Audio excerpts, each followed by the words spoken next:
certainly supporting kids and parents. Um, it comes into maybe 1 out of 4 of my families somewhere Mm-hmm. along the way that I'm serving. I would also say, just to add, in full disclosure, I'm a child of divorce myself, Mm-hmm. and I'm also a divorced dad with 3 now young adult children, but 3 kids that had to go through this. My kids were ages 5 to 11 at the time of my divorce, so Mm-hmm. certainly this is a topic near and dear to my heart. And I certainly read and learned a lot, from you and from these readings that make me want to go back and correct some things. Yeah. So, yeah, Yeah. Well, and it's really easy to, quite honestly, it can be easy to do the right things, but it's also really easy to not do the right things. Uh, it's also true that it's really hard to break kids, right? It's hard to, it, we're, parents are going to do the wrong things. It is going to happen. And how big and really how consistent those things are is a lot of the challenge, because you may not need to fix any of those things. I mean, I haven't met your kids, but from mm, what I understand, they're doing pretty darn well, and I maybe you can fix some of those, maybe you don't need to. It's interesting. A lot of people say, well, divorce is a bad thing. You shouldn't get divorced, especially if you have kids. It's not good for the kids. Well, the reality though is that some kids actually do really well following divorce. Those kids whose parents were arguing a lot, there's a lot of hostility, the criticism, the parents just weren't getting along, and the kids experienced this. And then a right, separation happens, and that tends to go away or decrease. Those yeah, kids tend to do better after divorce, right, right? yeah, It's the yeah, kids whose parents were getting along pretty well, or at least instrumental or functional as parents, and then they separate. Those are the kids that tend to do less well. Have you seen that in your work or even in your personal life? absolutely. I Yeah. absolutely have seen that. I think that definitely applied to me and my ex, wife and our marriage, and I think it applies to a lot of families. But I think it can be really hard, right, for one or both parents to let go of the idealized version, right, or the best case scenario, and realizing that that option is no longer on the menu.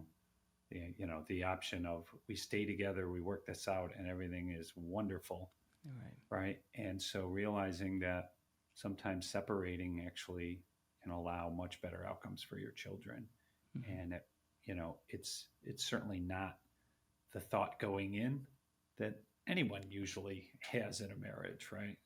Right. That's what I want for my kids. Yeah. But just letting go of that and looking more in a more sober fashion, more realistic fashion at what is truly going to be best for my kids, and it's going to be a Yeah. situation where there's much less frequent or intense conflict between their parents, right? Mm-hmm. For Yeah. sure.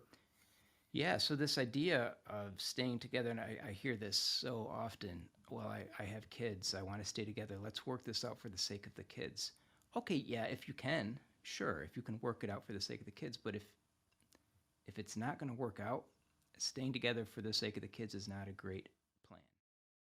And if you're a child, right, that stress is unpredictable, right? Chronic stress has even more an impact when you can't control the stressor, right? It's a good Children are point. not in control of their parents' fights, Mm-hmm. right? When they happen, when they erupt, right? Yeah. And obviously it gets compounded by issues, for married couples where one or more partners are struggling with a mental health issue, or there's substance abuse, right? Or there's violence in the home, right? Right. And that really accelerates and Yeah. exacerbates the stress that a child's going to experience. You brought up an important key word in predictability and consistency, right? Is children crave that. They love consistency. They love predictability. They want to know what's going to happen each step of the way. And and you mentioned one of the risk factors really of both a happy marriage or relationship as well as of co-parenting following a separation, which is parental mental health or parental well-being, right? Because we know that something gets in the way of your ability to provide consistent Yeah. reactivity, emotional reactivity, to consistently interpret your environment, to interpret cues from your partner or your children, and then to respond to those cues consistently, it creates challenges, right? So let's take anxiety or depression. Anxiety or depression becomes a screen, right? And your ability to accurately interpret your partner's intentions or your children's needs, and it becomes a significant issue. And as couples need to be able to consistently respond to each other, and there's some pretty hefty research out there as well to support that, that indicates that the relationship between two partners, two married or coupled people, the support they receive from each other is the greatest support out there. It trumps friendships, it trumps therapist support. It's a huge support. So when there's a separation and you lose that, it's a major blow. Even if that relationship wasn't that strong, it's a major blow. It makes perfect sense, because that support is right. It's active physical support of the job of parenting, Yeah. right? Mm-hmm. Yeah. And if that's withdrawn, right, just even divvying up the division of labor, right, of what all the things it takes to raise kids, right? Mm-hmm. So, but I really like that you pointed out that the role of friends and family and extended family in supporting a parent who's going through divorce is can be meaningful and helpful, but it still is second banana to the perception or the availability of support of your soon-to-be ex-spouse, the co-parent, right? That it can't really replace that, and in some cases it can make it worse, right? I was, and it makes sense, right? It can meaning that friends and extended family can take sides, right? Sort of the, tribalism, right? Or cheerleading you, you go get them, you fight for your rights, and don't let them push you around, right? And that can feel invigorating, but ultimately it can promote high conflict, right? And so those very supportive people who love you, they're also going through stress too, and their stress may lead to not the best advice in the short run. The biggest hit in a lot of ways. We need to feel like we're effective as parents, and this applies to before a separation or after a separation. We need to be told that we're doing a good job. That's really important to us. So this term in the research called self-efficacy, right? It's all over the place in the research on parenting and many other aspects of life in general. Our partner is a primary source of that, right? Our co-parent is the one who says, "You did a great job today. Good job managing that tantrum. Good job with the way you handled whatever issue." And we crave that. We crave it. Other people can give that to us, but our partners live with us every day, and so we really rely on that. And when it's lost, who else? The COVID isolation was one of the biggest issues. We lost people in our lives telling us that we're doing a good job. We didn't have that anymore. We had nobody watching us raise our kids for a year and a half. So who's telling us we're doing a good job, that we made the right decision? Our partners, but if you're separated, you're not getting that. Well, and especially if those aspects of parenting that I would say are more medium to long-term prospects, and by that I just mean, disciplinary issues and structure that kids don't like, right? And they may buck and go, but I want to play my games, or I don't want to do these obligations that you mean big people make me do, right? And so sometimes, that's really, I think, some of the most critical parenting moments, when is feeling that your spouse supports you in that, right? You have a shared vision, and you could say, yeah, that was rough, but you did the right thing, or here's why it's going to be okay, right? And here's why yeah, they might hate us tonight, but you know, this is part of our path, right? Yeah. And having that mutual support to make tough decisions, right? And because those are the ones where if you're left to your own devices, right, when you're whether you're a single parent or you're just parenting separately, right, in your households, those can be tougher calls to make in the right direction, maybe, Yeah. right?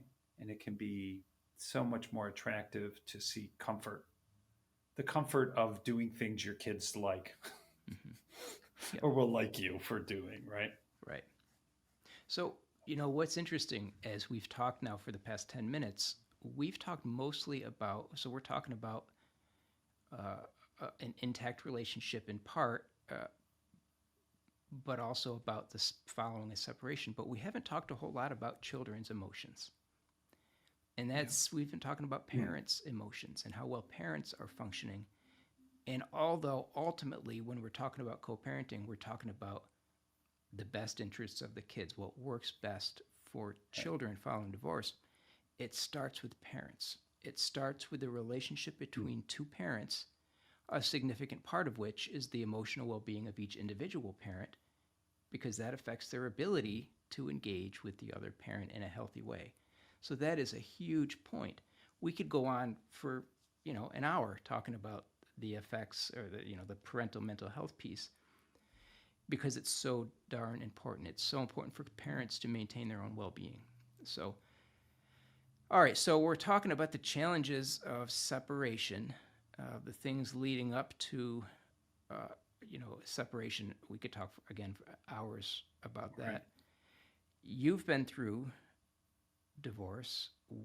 What were some of the biggest challenges for you emotionally? Because I haven't been through a divorce or separation, Yeah. but I see it every day, right, with Yeah. couples. What has been the biggest challenge emotionally? What's hard about divorce? Yeah. I mean, I think there's a number of common experiences, right? One is, and there's more of a cognitive one of just feeling like a failure, but that's also a big emotional one, right? Mm-hmm. So, and feeling like a failure means, right, questioning our abilities, and that could be questioning our abilities as a parent, right? So we get into that self-efficacy, Yeah. but bigger than those, I think, are just one a sense of loss, Mm-hmm. right? You're just the loss of, if you're an involved parent, access to your kids, right? Even in the good situations where it's 50-50, you Yeah. need to accept that you're not going to see your children every night, in Mm-hmm. most situations, right? Mm-hmm. Or have them. There's moments you're going to miss, important moments. Um, so loss is a big thing, right? And also there can be sense of loss of the spousal relationship too, right? Sure. So loss, grief, anger, right? Anger, and anger. Why do we feel angry? Humans feel angry when we feel unfairness, right? Mm-hmm. Right. And I think most people who go through, or I don't want to say most. I don't know. I think many people may feel, and of course this can depend on the state you're in, Mm-hmm. how they do divorces, and right. But you can. This is going to be more pronounced for people whose divorce decree or agreement was less of an agreement, Right. right? Yeah, it's a Or great point. So feels that's one of those perceived to factors, be right? unfair financially or in Yeah. terms of time with kids or influence. So, right. So that's when you get into helplessness, and insecurity as a parent. Am I going to be okay? Am I going to be okay financially? How am I going to provide for my kids and stay relevant in their lives, right? There's all this insecurity around what is going to happen. Is this going to be okay? Yeah. Am I going to be okay? Are my kids going to be okay? Ultimately, we're talking about the quality of the co-parenting relationship following a divorce and how that affects kids. And we know that there are some things predicting the quality of that. One of which is like you said, the divorce process and how well those parents have worked through that agreement, that legal agreement of what things are going to look like, right from child custody to financial to certain type of decision making with parents and kids, that is a hugely essential process. There's now family or divorce mediation is becoming a more popular process within rather than a litigious divorce with two attorneys who are, basically setting the stage for contentious interaction. Right? Yeah. Thank goodness for this Mediation's shift. powerful. What's that? Thank goodness for this shift. Yes. Yeah, and more and more parents are seeing the benefits of that mediation process. It still isn't the norm, unfortunately. It just isn't the norm yet, but I think it will become so. Because what that does is begins to set the stage for two parents who don't feel a sense of unfairness. They don't feel like their voice hasn't been heard. And it goes back to that sense of control that you mentioned earlier. Not only kids want control, but parents want a sense of control as well, to feel like they have the ability to predict what's going to happen next. So a divorce agreement, parenting agreement, sets that stage for healthy co-parenting after the divorce, right? Yeah, So just really important process. Yeah, just to maybe clarify, because I think maybe sometimes when people hear the word control, right, they may be hearing, controlling the other, but we're talking about, perceived control in terms of each parent feeling they have, effective influence over parenting decisions, right, that are important to them, right, that are consistent with their values as a parent. Right. And it's scary if we feel we're not going to have that, because, at the end of the day, in most circumstances, right, both parents are primarily, right, when we embark on parenting, we're really invested in our children and having good outcomes for them, right? Yeah. So it's something we care about a lot, right? So that sense of having influence becomes really important. Yeah, and maybe that's a better way to put it. Control, right? Control can come across the wrong way. In the research, they often use control as self-efficacy, sense of predictability, but being able to influence parenting outcomes, that's really what we're talking about. It's a good point. And so let's jump in a bit to, first of all, let's talk about what co-parenting is. We keep using this term co-parenting, and it can be confusing. Yeah. It's a simple term and not so simple term, but really co-parenting refers to that part of the relationship between two now separated parents. It can also refer to intact parenting, but we're talking about post-separation. So it's that part of the relationship between two parents who are separated that involves raising the kids, the responsibilities of raising the kids. That's what it comes down to. So co-parenting is the most essential post-separation process. And really, really importantly, and again, the research has shown this repeatedly, there's a distinct difference between the relationship between two parents is the relationship, but there's the co-parenting part of it, and then there's the post or past intimate relationship part. Those are two very distinct processes, right? Two distinct relationships that have to be looked at separately. They influence each other, but they have to be looked at separately. So that's really important. Yeah. And that's a big challenge, right? All the feelings we're talking about that are going on at the time of separation, through divorce, through, right, the research would suggest at least 2 years after the divorce or separation, right? All these feelings can lead to too much intertangling, or I guess a better way to say it is just what you're describing, right? The ex-spousal relationship and our feelings about that bleeding into and clouding what we should be focused on in the co-parenting relationship, right? Yeah. Right. In other words, we're not really putting the kids first in all the ways we could if that ex-spousal relationship and our feelings about it, right, are driving those decisions too much. Right. I posted on my Facebook page the other day, I said something like, co-parenting is about your children's sense of security, not about your past resentments. Past resentments are going to bleed into that, but you have to be able to separate all of that out and say, despite my resentments, if they're there, or my frustrations, I can't let that influence the way that I'm interacting with my co-parent, Right. for the sake of the kids. I have to be able to manage that. That is really hard to do. It's really hard. It's one of the biggest challenges of co-parenting, really.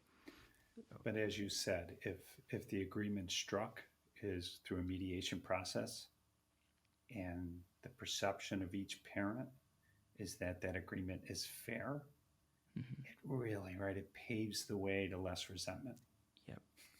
right? Yep. It It can does. really keep that much more intact. And then I think a parent can really, separate more easily Right. their role as a co-parent, Yep. right? Yeah. So let's jump in a bit to some of those. You know, emotions affect the way we co-parent. Yeah. And what are some of the problems or challenges of the post-separation co-parenting relationship? We can talk about it the other way as well. What are the positive aspects of it, which we'll jump into a bit. What are some Yeah. of the challenges of post-divorce co-parenting? What are some of the things that impact kids the most? And there is a fair amount of research on this topic. Before we do that, is there anything else that you think is important that sets the stage for that conversation that you want to hit on briefly? I mean, No, there's I a think we ton, should jump but in. Yeah, yeah. all I right. mean, yeah, there's a lot, but why don't we jump in? As I Okay. know we're trying to be efficient and effective We're trying to be efficient as with well. time. So, Yeah, so, all right. So, all right. There's a separation has occurred. That agreement of the separation with regard to parenting may or may not have been mediated or agreed upon, or there may or may not be a right. sense of fairness. And now there's two separate homes. The kids are in the typical agreement. It's a shared parenting agreement these days. That's what many courts are trying for, at least a 50-50, split parenting time. That's a whole separate discussion. But so let's assume for the sake of this discussion, that's the way it is. Some of the more challenging aspects of the co-parenting relationship. And what do you see in your clinical work? And I can tell you what I see because I do it. What do you see as the biggest challenge in the work with kids who are separated with regard to co-parenting? Gosh, that's a big question. I know. uh, Yeah, I mean, it is. uh, I would, what is the biggest challenge? Uh, I mean, I think getting over some of the emotional stuff, but in a more, where does that come out? I mean, decisions, decisions around uh, sometimes, right? Schooling, money, day to day structure, right? What's the Okay. schedule, Mm-hmm. bedtime, oh, screens and phones. Ooh, right. Yeah. Right. Yeah, So it was sort different of a setup values. question, but you got at all of the indicators of this thing that I'm talking about, which is I'm thinking of a child's perspective, looking at these two parents. The Mm, biggest issue is how well do parents communicate with each other? How well do they cooperate? How well do right. they manage all of those things, which Yeah. are hugely important to manage, right? Effectively manage. Can they reach agreement? Can they Or do can they they can they value just talk? agreement? Yeah. Hmm. Yeah. Do they Yep. value? Do they have the communication tools to compromise? Do they Right. have the tools to let uh, unimportant things go? Hmm. Right. When there's hostility and resentment, it's sort of like every issue, right, is so important Yep. that they're going to fight or control, right, and not realize the impact on kids, right? Right. They Every can't issue. separate out those two realms, the past intimate and the now co-parenting relationship. It's too hard. They bleed into each other too heavily, and it's hard to separate that out. So one of the biggest things I see, of course, is two parents not being able to see what's best for the children because they can't get past the emotional stuff. So Yeah. by far the biggest challenge I see is parents saying horrible things about the other parent when the kid is either present or even not present, and it just kind of bleeds into these kids. So they experience that negativity, you know, Hmm. even if they're talking on the phone. And I say to parents all the time, even if your child is in that house, they're like they're like dogs, right? They can feel it, they can hear stuff. Don't talk about your co-parent if the kids are around. Don't say negative stuff about them because they're going to hear it, and it really undermines their sense that these two parents are a unified source of security, are a unified team providing that sense of support that they're craving. You know, it's huge. Yeah. Right. Well, it was Cummings' emotional security hypothesis. I'm getting too wonky here, but basically, Mm-hmm. yeah, the kids need to see those two adults as on the same page. Yeah. And when they don't, it undermines their own ability to self-manage their emotions. Mm-hmm. Right? There's a lot of security in knowing. I mean, we'll take a simple example of discipline, right?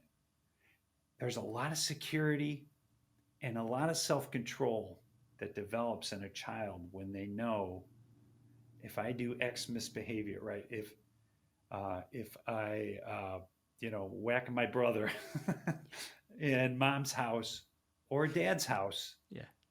I'm going to have a similar response, and that it's going to be supported by the other parent, Yeah. whether they are married still or they are not, right? Right. I mean, this is equally true for intact couples, right? True. Yeah. What I tell parents a lot, and it simply is true. If you can communicate with your co-parent for 2 minutes at the time of transition from one home to the next, transition between parenting time, you pull up in your car, you roll down your window, your co-parent comes up, the child is sitting in the back seat, and the co-parent says, Joey had a great visit. He fell and scraped his knee while he was riding his bike. I just wanted to let you know. Or, hey, he whacked his brother and he has to go to bed a half an hour earlier tonight, or whatever the consequence is. Just wanted to let you know. Are you good with that? Right. And the other parent says, of course I am. I support you 100%. Did you hear that, Joe? You're going to bed a half an hour early tonight. 2-minute exchange. That kid goes, crap. Number one, I got caught, and now they're on the same page.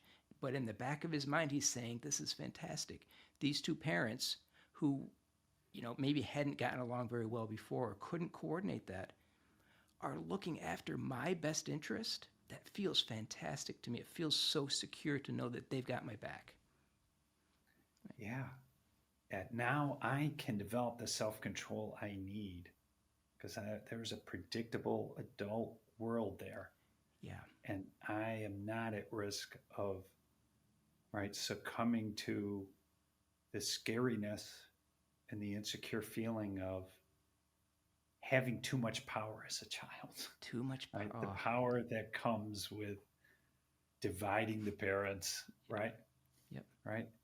If there's no crack, a wedge can't be formed, right? A wedge can't be inserted when there's no crack. Yep. I tell parents that I work with all the time, if somebody were sitting here in a session and somebody knocked on the door and it was whoever's in charge of making this decision, and they said, oh, Greg, we just wanted to let you know, you're now going to be president of the United States. That starts in 3 hours. I'm pretty sure I'd be like, really? I'll do it. I'll take it. Give me that power. Give me that control. Give me that ability. But in the back of my mind, I'd be like, I have no idea what I'm doing. You don't want me there, but I'm going to put myself there anyway. Kids are the same. They're going to take that control. They're going to take whatever power they can, but it is going to scare the daylights out of them. They don't want it, but they're going to take it anyways. And when they get that power, it affects them in a very big way. We can't give that to them. As two parents, we have to maintain that through a cooperative working relationship. So they love it. That works well for them. Yeah, and it's funny, right? When you meet with children of divorce who are in situations where their parents have not achieved cooperation, I'll just say, right? And the worst that is, it's funny when I talk with those kids one-on-one, they know what their parents should be doing. They do. I like that, yeah. They know. Mm-hmm. What do you think your parents should do in this situation? Well, I should be grounded. That's great. But I'm not going to ask for that. Right. Right? But I don't want that. Yep. right? Like Yep. you said, they have that wise part inside them that knows what their parents should be doing. Yeah. Yeah. So that to me is the biggest theme of this is give those children that sense that you as their two favorite people, their two most important sources of security are on the same page. It doesn't even have to be all of the time. Two parents can disagree about a consequence, but if in front of that child they come to a Yeah. compromise and say, all right, you know what, that makes sense. Maybe I did overreact. I see where you're coming from. I think 15 minutes instead of a half an hour is fine, right? That has the same Yeah. effect. You don't have to be a perfect parent. You don't have to make the right Yeah. decision all the time, but just coordinate it and work it out. And this in front of the kids thing is a really important piece to me because too many parents say, "Well, my father will pick up the child and he'll communicate with my ex, and that'll be fine."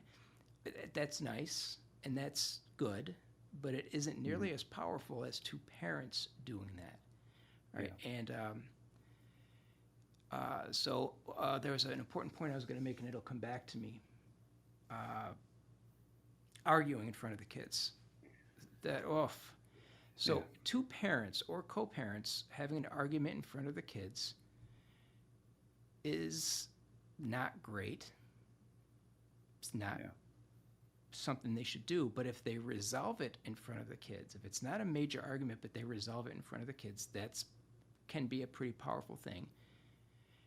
But the thing to never do as co-parents or pre-separation is argue in front of the kids about the kids. If they hear you arguing and it's about a disciplinary issue that you can't agree with, you don't come to some kind of consensus or negotiation. Yeah. Kids hate that. They really hate that. It really destroys that sense of security, predictability, comfort. They don't want to see that. Yeah. So that's the one thing parents have such a challenging time with is arguing about parenting in front of the kids. Yeah. Yeah. And I'd love to tell you that never happened to me and my ex. Mm. But my kids, if they listen to this, know that did happen sometimes. And fortunately, in recent years, I feel like it's gotten a lot better. And you're right, Yeah, it has a good. big impact. It's funny in preparing for this. One of the things that stuck out about co-parenting communication, right? Especially these, triadic, and when we're talking, both of us in front of our kids, that stood out too was the impact of lightness, of the parents being able to compliment each other, Mm. share a laugh Yeah. and a joke, Mm-hmm. right? It's so settling to kids to go, they're going to be okay, Yep. right? Yep. Or there's still a part where they can like each other on some level, right? That's It's such a not great point. like they feel it's such at ease, right? It doesn't have to happen every time they're together. But, if you think of all the opportunities that co parents or divorced parents or separated parents, right, of all kinds, right? We're kind of being very heteronormative. We're talking about, you know, um, dad and a mom, and that Mm. represents, obviously lots and lots of relationships. But this also applies, to LGBT couples who have separated or divorced. Sure. Is there's all these times, if you're involved parents, which is most of us wanting to be, there's times for levity and fun that could be experiences that your kids see you enjoying with them. You go into the sports, you're going to the recitals, and right, Mm. or joint holidays or celebrations, right? Yeah. There's eventually going to be weddings, probably, maybe, Yeah. right? I'm going to be That talking it's about not. this next week, I believe, the step parent relationship. Uh, but so some of the boundaries, you're talking about an important boundary, is when you're in, or when that child is visiting dad, what is the relationship between dad's home and mom's home? And I'm not just talking about in the child's mind, but I mean logistically and concretely in that moment. because a lot of parents think, well, your parenting time is your time, my time is my time, and there's no bridge. There needs to be a bridge. There has to be an ability for that child, number one, to communicate with the other parent within a reasonable frequency, but for the other parent to be comfortable communicating to the other parent.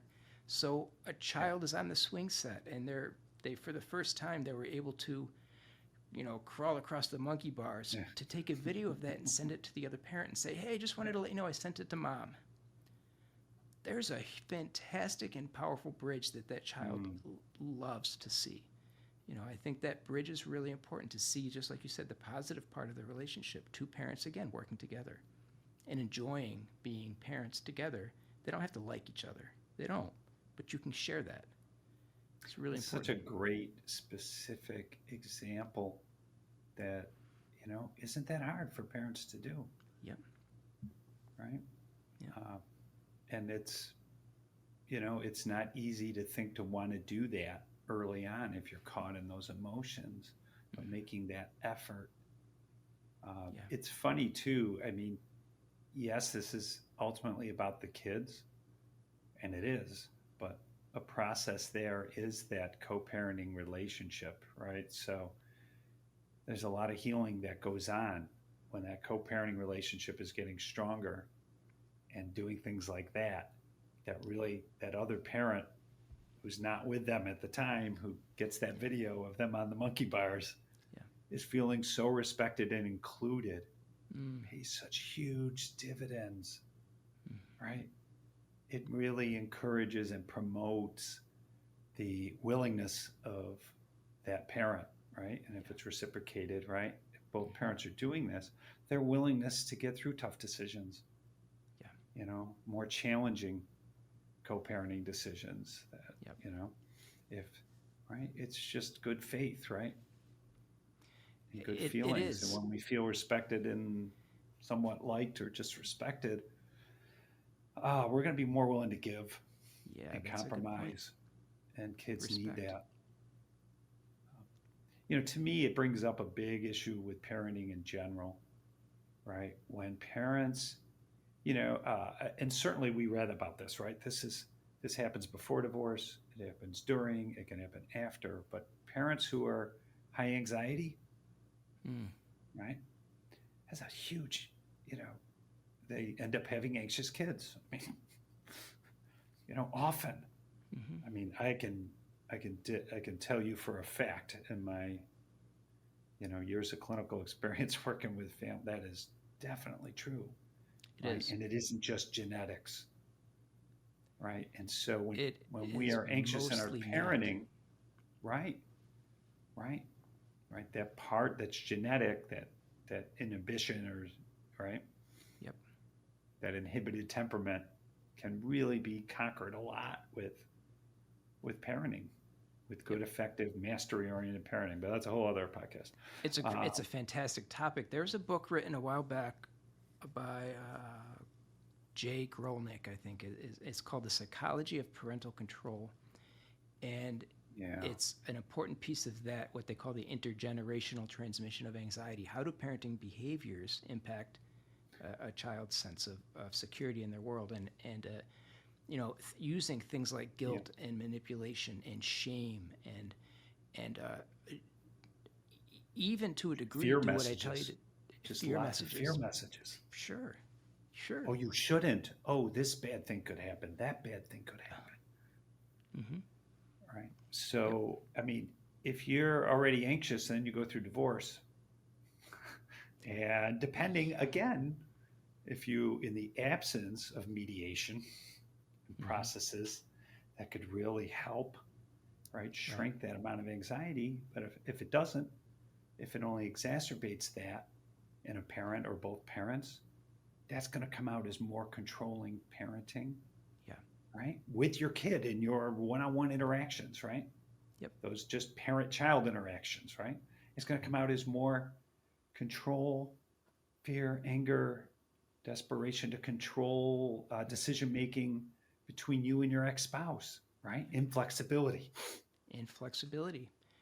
Yeah, and of course, that that intimate partner relationship that kind of broke down contributes hugely to that unwillingness to be inflexible, because you feel like, well, if I give in to him or her, it is going to, be a mirror or be a continuation of that relationship that didn't work before. I can't give in. I've got to stand my ground no matter what.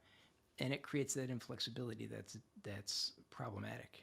It erodes trust, and it erodes flexibility in parenting styles, children's styles, what they need from each parent. It's a big hit. And And if you're already anxious as a parent to begin with, then, to me, anxious in your parenting, just meaning you're more likely, right? And then we'll see this with intact families, yeah, right? If one parent is high, brings a lot of anxiety to their parenting, they're more likely to see every parenting decision, right? To kind of get lost in the weeds, as I say. sure, yeah, And by that, I just mean, and often, this can be an evolutionary thing in a parent's parenting life. And by that, I just mean, we care so much, we want such great things for our kids that, we're reading all the books, right? We're responding to the parenting magazines and the blogs, and you should do this and do that. And not realizing that a lot of those weeds decisions are really not that important, yep, right? And can get in the way of the big picture stuff that is important. yep, And so, right, I mean, we can do a great service to parents, and that will, but if we're not there yet, if we're lost in the weeds and we're convinced, yeah, we are convinced that, 8:15 versus 8:30 bedtime is critical. And my ex-spouse needs to be right there. And yeah, generally bedtime is one of the more important decisions, right? Or gosh, I'm on a vegan plant-based diet in my household and my ex is not, and they really need to be. And I'm really concerned about, right? These are issues we know we can't control, yeah, right? Those things are going to create way too much stress and to no avail. You're not going to change, what the other parent feeds in their household. Probably right, not, or certainly not by fiat or getting it or anger, right. right? And at the end of the day, these things aren't going to. It's, as I said earlier, it's really hard to break kids, and I often tell parents, you know, to me, it's more important that two parents agree on a bedtime time frame than that they agree on a specific. Is if they're agreeing, give it a 45-minute window. I'm comfortable with a 45-minute window if it means that the two parents agree with that. But if one parent wants 9:15 and one wants 9:30 and they're arguing about it, Yeah, that's more damaging than a 45-minute window ever will be, right? right. The agreement is really important. Mike, do you have any, Yeah. before we sort of wrap up, do you have any more, kind of like we talked about that bridge and parents communicating with each other over text, maybe sending messages. Do you have any sort of tips for parents and for really post-divorce co-parents, how to establish a better co-parenting relationship? Simple one: say thank you more often, and especially, in where we are now, right? There's so much communication happens by text, right? And if we start in a place where there's hostility, or just there's hostility on certain topics, be mindful of your written communication, right? So texting in a way, and really, consider the fact that if this is a contentious issue, or you're just newly separated or divorced, Yeah. special care, and sprinkle that text with some really positive P's and Q's. Mind your Positive P's and language. Q's, especially, right? You may be saying, hey, great, or great, I'll pick them up at 6, right? They might be saying, great, I'll pick them up at 6. Might be what they heard. Right. Yeah. Might not be what you said or meant to say, right? Yep. Great, I'll pick them up at 6. Thank you so much for your flexibility. Leaves little to be misunderstood. Correct. Great point. Positive language, even neutral language, is important. But too often it's so easy to put in a negative, just a negative tinge, a little bit of vinegar to it, and that's all it takes to set things off in the wrong direction. So put the P's and Q's in whether you think your ex-spouse deserves it or not. You're not doing it for them. You're doing it for your kids. And it took me a long time to get there. Mm-hmm. And, myself personally, and Yep. I know better. Yep. You're acknowledging that to that person that, hey, this could have been more difficult and you decided not to. You decided to meet me halfway, and I really appreciate that. It just paves the way for more of that. Yeah. How about putting one thing I tell, this isn't always indicated, right? It's always not always a great idea, but more often than not it is. I love when parents put pictures of the two co-parents and the kids, either from before the separation or even after, in the kid's bedroom. They're still a family. They're still an intact family. And I think it's a really important message that one parent can send to a child that says, we're not together anymore. We're not living in the same home, but we're still a family. And this is still really important to me and to you to see that we have this unit. That is really hard to do for some parents. Some can do it just fine. But kids, I have found that kids love that. And I recommend it to as many parents as is appropriate. Yeah. Any other instrumental daily co-parenting suggestions? Being able to sit near each other at events. That can be a really hard one if we're going through. It's a great one. You can't do that in high conflict divorce very well, right? Yep. So, because those are experiences, and they can be repeated experiences that add stress for kids, right? Yep.